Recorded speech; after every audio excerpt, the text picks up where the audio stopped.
Milli Onkologiya Mərkəzində baş verən partlayışla bağlı cinayət işi başlanılıb. Aprelin 30-da saat 14 radələrində Azərbaycan Respublikası Səhiyyə Nazirliyinin Milli Onkologiya Mərkəzinin partlayışın baş verməsinə dair Yasamal rayon prokurorluğuna məlumat daxil olub. İlkin araşdırmalarla onkoloji xəstə kimi qeydiyyatda olan 1988-ci il təvəllüdlü Əliyev Mübariz Sahiboğlunun qanunsuz olaraq əldə edib saxlayaraq gəzdirdiyi partlayıcı vasitəni qeydə olunan müalicə müəssisəsinin radiologiya şöbəsində partlaması nəticəsində həkim Nəsrov Vasif Akifoğlunun ümumi təhlükəli üsulla qəsdən öldürməyə cəhd etməsinə əsaslı şübhələr müəyyən edilib. Belə ki, baş vermiş partlayış nəticəsində Mübariz Əliyev aldığı xəsarətlərdən hadisə yerində ölüb. Ağır bədən xəsarətləri alan Asif Nəsirovun isə hazırda vəziyyəti ağır olub. Müalicəsi xəstəxanada davam etdirilir.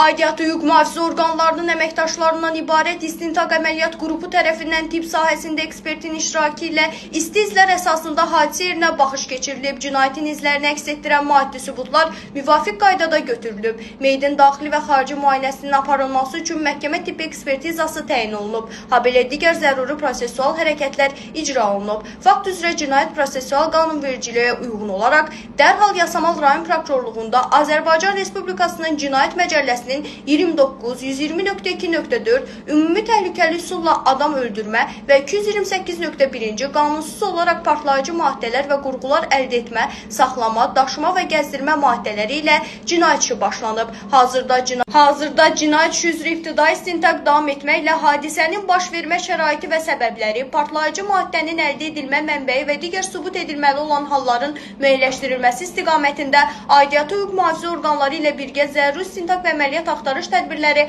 həyata keçirilir.